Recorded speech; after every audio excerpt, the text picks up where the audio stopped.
नमस्कार बंधुरा पियाली बेंगली किचेन चैनेले आपनादेरके स्वागत। चले एसेछि आरो एकटी नतुन भिडियो निये। अच्छा बोलुन तो पमफ्रेट माछेर अनेक रेसिपि तो खेयेछेन, किन्तु एइभावे कम मशलाय घरोया उपकरणे शुधुमात्र सर्षे और पोस्तोर मिश्रणे पमफ्रेट माछटी एकबार एइभावे बानिये देखबेन, तार स्वादई आलादा। और एइ रेसिपिर स्वाद पेते होले पुरो भिडियोटा देखते होबे। किन्तु देखुन कत सुंदर देखते हयेछिलो और खेतेও ठीक তেমনই দুর্দান্ত স্বাদের হয়েছিল। তাহলে চলুন শুরু করি কথা না বাড়িয়ে। প্রথমেই মাছটিকে ভালো করে আমি বেছে কেটে নিচ্ছি।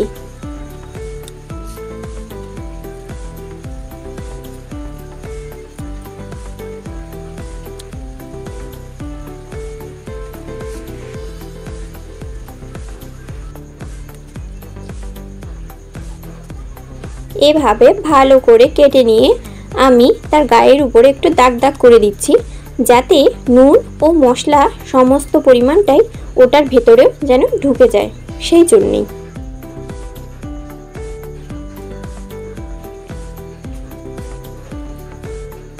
এবার নুন ও হলুদ দিয়ে আমি এটাকে ম্যারিনেট করে রাখবো ওই ধরুন 20 মিনিট মতো।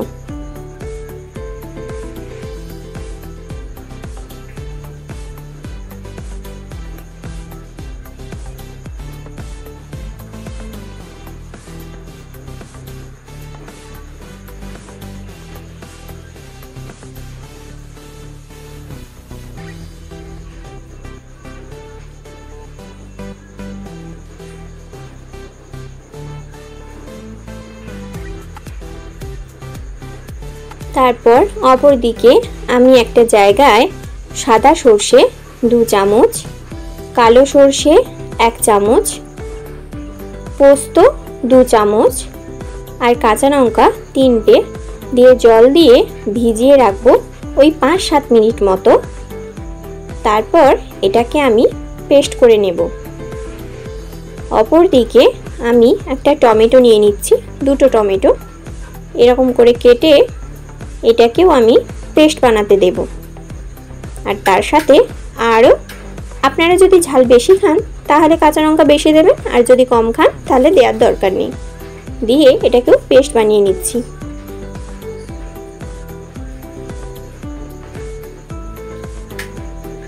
অপর দিকে কড়াইতে তেল গরম করে একটু ভালো করে তেলটা গরম করবেন। তার মধ্যে আমি এবার মাছটা এক এক করে দিয়ে দেব। একটু বেশি পরিমাণে নয়, তার মধ্যে মাছটা একটু লাল লাল করে ভেজে নিতে হবে। ভাজা হয়ে গেলে ওই তেলের মধ্যেই কালো জিরে, টমেটো পেস্ট আর কাঁচা লঙ্কার পেস্টটা যেটা করে রেখেছিলাম ওটা দিয়ে যখন তেল ছেড়ে আসবে তখন ওর মধ্যে পরিমাণ মতো হলুদ, লঙ্কা গুঁড়ো দিয়ে একটু আবার নেড়ে চেড়ে নিতে হবে। হয়ে গেলে যখন ওটা থেকে তেল ছাড়বে তখন আগে থেকে সর্ষে আর পোস্ত যে বেটে রেখেছিলাম ওটা দিয়ে দিলাম। এবার ওটাকে একটু হালকা করে কষে নিতে হবে। ঠিক এইভাবে হয়ে এলে আমরা ওই বাটনার জলটা দিয়ে দিচ্ছি। তারপর জলটা যখন ফুটে আসবে এক এক করে মাছগুলো দিয়ে দিতে হবে। আর বেশি জল দেবেন না, একদম অল্পই জল দিতে হবে। এবার ঢাকা চাপিয়ে ওই ধরুন 5 মিনিট মতো রেখে দেব। তারপর দেখবেন এরকম ঠিক একটু মাট মাট হয়ে আসছে,